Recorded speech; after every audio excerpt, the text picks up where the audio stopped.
आप सभी लोगों का स्वागत है एक बार फिर से केजे क्लासेस के यूट्यूब चैनल पर। और आज आपके लिए खुशखबरी है। आज हमारे यूट्यूब चैनल पर बहुत दिनों बाद सीए कशिश गुप्ता जी दोबारा आए हैं पक्ष लीगल से। सर आज आपको बुलाया बहुत ही इम्पोर्टेंट डिस्कशन के लिए।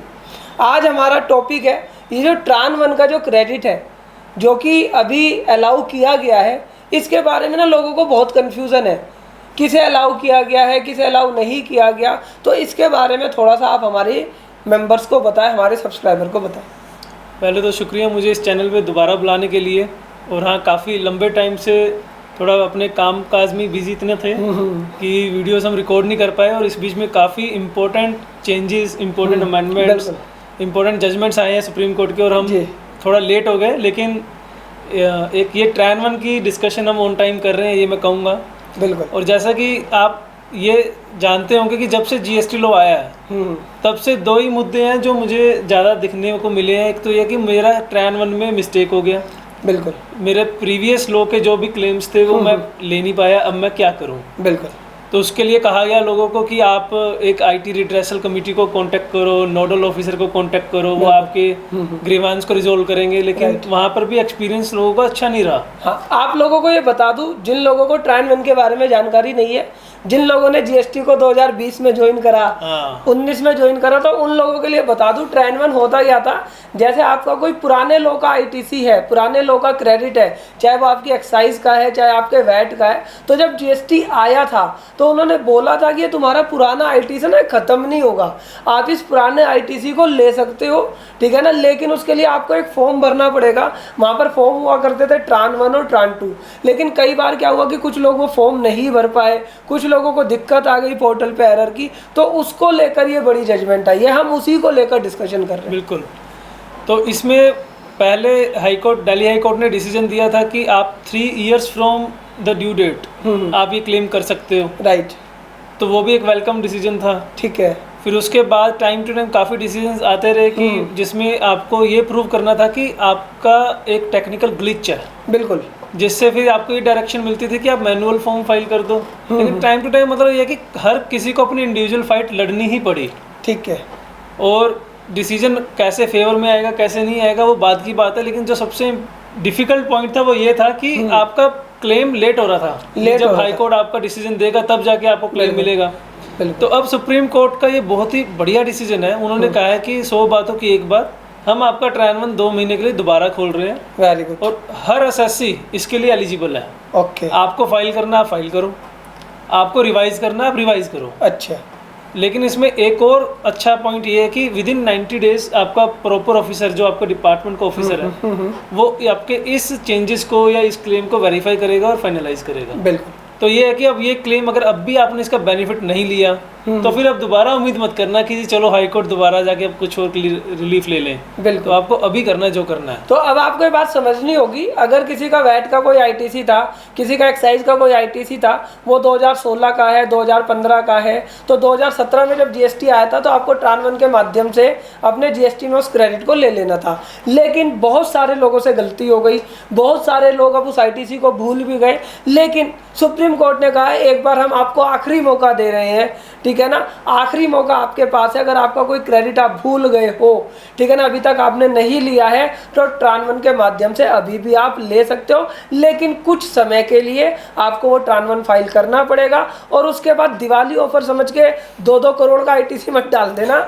वो आपका जो आईटीसी आप डालोगे वो आपका प्रॉपर ऑफिसर चेक करेगा कि वो सही है या नहीं है। तो आप अपने पुराने सीए से, पुराने कंसल्टेंट से कंसल्ट कर लो, जिन्होंने ये बात बोल दी थी कि भाई अब आपको आईटीसी नहीं मिलेगा क्योंकि इसकी टाइम लिमिट जा चुकी है।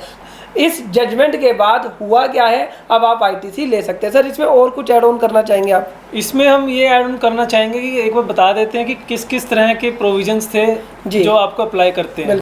तो ये प्रोविजंस हमने इस न्यूज़लेटर में लिख दिए हैं जी। स्टार्टिंग में हमने प्रोविज़न लिखी है और जो इम्पोर्टेंट प्रोविजंस है मैं उसी को ही हाईलाइट करता हूँ।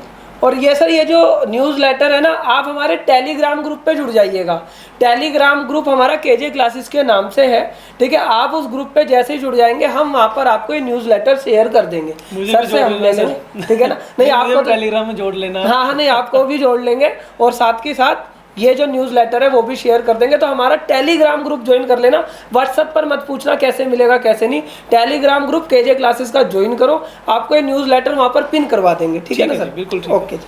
तो सबसे पहला केस है कि इम्पोर्टर्स का जी। अब इसमें आप देखते होंगे जैसे ब्रांड से ब्लैकबेरी है, लुई फिलिप है, तो इन लोगों का सारा जो कपड़ा है आप या तो इंडिया में बनता है लेकिन बाहर से भी आता है। राइट। तो होता है कि अगर एक इम्पोर्टर फॉरेन से इंपोर्ट करता था जीएसटी आने से पहले, राइट, तो उसको बेसिक कस्टम ड्यूटी देनी है और एक्साइज ड्यूटी के नाम पे काउंटर वेलिंग ड्यूटी देनी होती है। बिल्कुल ठीक।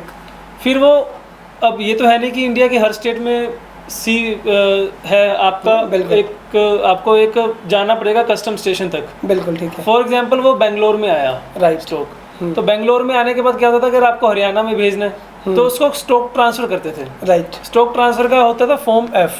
जी ठीक है।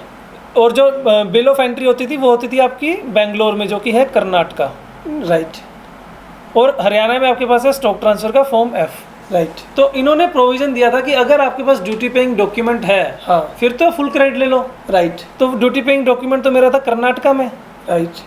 फिर इन्होंने कहा कि अगर आपके पास ड्यूटी पेइंग डॉक्यूमेंट नहीं है, हाँ हाँ, तो जीएसटी में मान लो अगर आप इसको 18% पे सेल करते हो या 12 पे सेल करते हो, तो उसके प्रिस्क्राइब परसेंटेजेस थे कि 40% या 60% आपको हम ट्रैन 2 के थ्रू वापस दे देंगे। अब जो मैंने पर्सनली अपने एक्सपीरियंस में देखा है कि इस चीज़ में लोगों की बहुत मिस्टेक्स थी। बिल्कुल। क्योंकि फॉर्म एफ कितने हैं नहीं पता, जो ड्यूटी पेइंग स्टॉक है उसके लिए कंफ्यूजन हो गया क्योंकि न्यू लॉ था। बिल्कुल। सबके माइंड में डबल ओपिनियंस थे और सबने एक बार तो ये कहा कि चलो मैक्सिमम ले लो, कल को देख लेंगे। राइट। और अब over a period of time सबसे अच्छी बात यह है कि 5 साल में काफ़ी मुद्दों पे क्लैरिटी हो गई है। और उससे भी एक सबसे इम्पोर्टेंट पॉइंट है कि 30 जून 2017 तक का असेसमेंट ऑर्डर 100 में से 95 असेसिस के हाथ में है। बिल्कुल ठीक। तो उसकी पोजीशन क्लियर है कि उसको ट्रैन 1 में लेके क्या जाना है। तो आप अपने क्लेम्स को प्रॉपर कर सकते हो। अगर इस तरह की मिस्टेक्स हैं, आप कम क्रेडिट लिया है, आपने ट्रैन 2 फाइल ही नहीं किया क्योंकि आपने क्लेम ही नहीं किया था, तो अब आप उस स्टॉक का दोबारा से क्रेडिट ले सकते हो। तो यहाँ पर ही आपको समझना है कि आप दोबारा से क्रेडिट भी ले सकते हो अगर आपने गलत लिया है। एक चीज़ और है, कई लोगों ने सर क्या करा हुआ था ना, क्रेडिट लिया हुआ था लेकिन डिपार्टमेंट ने उन्हें डिमांड रेज कर दी और कहा कि ये आपको क्रेडिट मिलेगा ही नहीं, ये आपका इनवैलिड है या किसी भी रीजन की वजह से कि भाई आपको अब ये नहीं मिलेगा, आपने बाद में क्लेम करा या जो भी रीजन थे। तो आप ना उन सारे केसेस को दोबारा से रिव्यू कर सकते हो। ये बहुत इंपॉर्टेंट एडवाइस है, बल्कि हम कह रहे हैं कि आप चाहे लो मत क्रेडिट दोबारा, लेकिन आप अपनी पोजीशन को रिव्यू करो। बिल्कुल। अगर आपको कभी मैं आपको एक प्रैक्टिकल केस बताता हूँ जो हमने डील किया है। जैसे बिल्डर्स है, उन बिल्डर्स की वैट में असेसमेंट बड़ी कॉम्प्लिकेटेड होती थी। मैं बताऊंगा नहीं यहाँ पे क्योंकि बताने में ही एक लेक्चर लग जाएगा। बिल्कुल। सिंपल सा समझो कि एक बिल्डर है, वो बिल्डिंग बना रहा है, वो इसका काम एक वर्क कॉन्ट्रैक्टर को आउटसोर्स करता है। बिल्कुल ठीक। कि जी भैया तू मेरे लिए बिल्डिंग बना दे। बिल्कुल। वो वर्क कॉन्ट्रैक्टर बिल्डर को अगर 100 रुपये का बिल देता है तो बिल्डर इसकी पेमेंट करता है 100 रुपीज़, उसमें से वैट का WCT बोलते थे उसे, वर्क कॉन्ट्रैक्ट, हाँ, वो 5 काटता था और 95 की पेमेंट करता था। बिल्कुल। तो अब ये है कि जब इस बिल्डर की असेसमेंट होती थी ना, तो डीम्ड सेल्स का कॉन्सेप्ट था कि एक डीम्ड सेल बस एक बार ही टैक्स हो सकती है, एक बार से ज़्यादा नहीं हो सकती। राइट।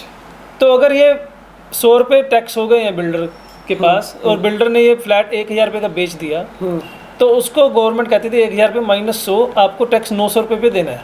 राइट। और जो ये 100 रुपये की कैलकुलेशन थी, ये एरिया सोल्ड के बेसिस पे आपको होती थी। फॉर एग्जांपल अगर आपका एरिया सोल्ड 50% है, चलो मैं 60 लेता हूँ, तो 60% डिडक्शन मिलेगी, 40% कैरी फॉरवर्ड होगी। तो जो 40 रुपीज़ की डिडक्शन कैरीड फॉरवर्ड है, अब जाके इस लॉ में क्लैरिटी हुई है, हमने थोड़े केसेस के रिप्रेजेंट किए, इसका आपको ITC मिलेगा GST लॉ में, क्योंकि इस 40 पे आप टैक्स दोगे। राइट। GST लॉ में तो ऐसे कोई प्रोविजन है नहीं है कि आप अपने सब कॉन्ट्रैक्टर की डिडक्शन ले सकते हो। तो अब ये 40 रुपये किस कॉलम में आएंगे ट्रैन 1 में और कैसे आएंगे, उसके तरीके हैं, उसके पर्टिकुलर टेबल्स हैं, पूरी टेबल्स है उसकी। और इन सब बिल्डर्स के असेसमेंट ऑर्डर आज की डेट में सबके पास है। बिल्कुल। तो अगर कोई बिल्डर वाला केस है, हाँ, तो वो भी अपना ट्रैन 1 ले सकता है, क्रेडिट ले सकता है। लेकिन ध्यान रखना, कब से ले सकते हो? 1 सितंबर 2022 से, मतलब कि अभी 2-3 दिन बाद ही ये ओपन हो जाएगा सर। बिल्कुल। 1 सितंबर 2022 से 31 अक्टूबर 2022 तक इसके बाद आप नहीं ले पाओगे। पहले आपको ये चीज़ समझनी, ट्रान 1 भी कर सकते हो, ट्रान 2 भी कर सकते हो, ठीक है। इसके अलावा यहाँ पर इन्होंने लिखा हुआ है कि अगर किसी ने रिट पिटीशन फाइल करी या नहीं करी, किसी के क्लेम रिजेक्ट हो गए, क्या हो गए, सब के सब फाइल कर सकते हैं। मतलब कि ये समझ लो ये एक तरीके से भंडारे का प्रसाद है, हर कोई ले सकता है, ठीक है। लेकिन इसी 2 महीने के अंदर इसी 2 महीने के अंदर, 2 महीने के बाद मुझे नहीं लगता कि कोई आपका ट्रायल 1 के लिए सुनेगा भी कि अब मेरे से अभी भी रहेगा। बिल्कुल। और यहाँ पर इन्होंने सुप्रीम कोर्ट ने जीएसटीएन नेटवर्क को भी बोल दिया कि 2 महीने अपना जो जीएसटीएन का पोर्टल है, नेटवर्क है, उसे ऐसे चला दो बिल्कुल गोली की स्पीड से, उसमें कोई गिलिचीज ना हो, पता लगे कि जीरो ज़्यादा लग गई, वो भी प्रोसेस हो गई, ठीक है ना। उसके बाद सर इसमें और कुछ आप बताएंगे? इसमें है कि एक इसमें सबसे इम्पोर्टेंट है कि ये नहीं कि आपने क्लेम कर लिया, क्या होगा पता नहीं, 90 डेज के अंदर अंदर ऑफिसर इसको वेरीफाई करेगा और आपका क्लेम क्लोज करेगा। बिल्कुल। ये नहीं है कि ये फिर असेसमेंट के लिए 5 साल लटका रहेगा, ठीक है, ये अभी क्लोजर होगा इसका, सबसे इम्पोर्टेंट पॉइंट। तो 90 दिन के अंदर आपको रिजल्ट भी पता लग जाएगा कि आप पास हुए या फेल हुए, तो आप इस तरीके का आईटीसी ले सकते हैं। और इसमें हमारे सारे यही जो हमने आपने बोला है, हमने यही सबको राय भी दी है जी जी, कि जो हमारे कमेंट्स हैं वही है कि ये सबसे मोस्ट अवेटेड जजमेंट थी। सुप्रीम कोर्ट ने इतने डिस्प्यूट्स हैं सब क्लोज ही कर दिए कि ठीक है। पहले हाई कोर्ट ने अपना दिल खोला था कि 3 साल तक जितने एसएससी है सब क्रेडिट ले सकते हो, फाइल कर सकते हो, कोई दिक्कत नहीं है। लेकिन सुप्रीम कोर्ट के आने के बाद तो ये और भी अच्छा सुप्रीम कोर्ट ने और ज़्यादा दिल खोल दिया। हाई कोर्ट ने तो 3 साल तक बोला था, जो 30 जून 2020 को खत्म हो रहे थे। हाँ। और उसमें फिर सबके मन में यह था कि अब हम कोविड एक्सटेंशन को फाइट आउट करेंगे, तो 28 फरवरी 2022 तक लेके जाएंगे इसे। बिल्कुल। लेकिन सुप्रीम कोर्ट ने तो और दिल खोल दिया कि आओ आप दिवाली तक ही आओ हमारे पास, तो हमने कहा दिवाली तक ही आओ, 31 अक्टूबर तक। तो ये 30 सितंबर नहीं, कब तक की डेट है इसकी? 31 अक्टूबर की डेट है। 30 सितंबर की आपकी डेट, बेशक टैक्स ऑडिट की है, लेकिन अगर किसी का ये केस आ रहा है तो भैया वो अपनी फाइल कर लेगा। बिल्कुल, इनकम टैक्स में मत उलझाना, जो कोई इनकम टैक्स कंसल्टेंट है तो इसका ध्यान रखना, इसका भी ध्यान रखना। बाद में कुछ नहीं होगा, इसमें ना कोई एक्सटेंशन होगी, ये कोई गवर्नमेंट की नोटिफिकेशन नहीं है कि 31 अक्टूबर के बाद फिर 15 दिन मिल जाएंगे। सुप्रीम कोर्ट का डिसीजन है, इतना ही रहेगा अभी। चलिए, तो आशा करते हैं आपको ये वीडियो अच्छा लगा होगा। सर इसमें और कुछ हमें कहना है? बस ये काफ़ी है, इतना। तो बाकी आप देखें, आपको ये वीडियो अच्छा लगा होगा, अगर अच्छा लगा तो हमें कमेंट बॉक्स में लिखकर बताएं, और इस वीडियो को ज़्यादा से ज़्यादा लोगों तक शेयर कीजिए। और अगर आप इसकी कॉपी चाहते हैं न्यूज़लेटर की, तो हमारे टेलीग्राम ग्रुप को ज्वाइन कर लीजिए, वहाँ पर हम आपको शेयर कर देंगे। इस वीडियो को देखने के लिए सर आपका हमारे यूट्यूब चैनल पर आने के लिए दिल से धन्यवाद। Thank you for watching.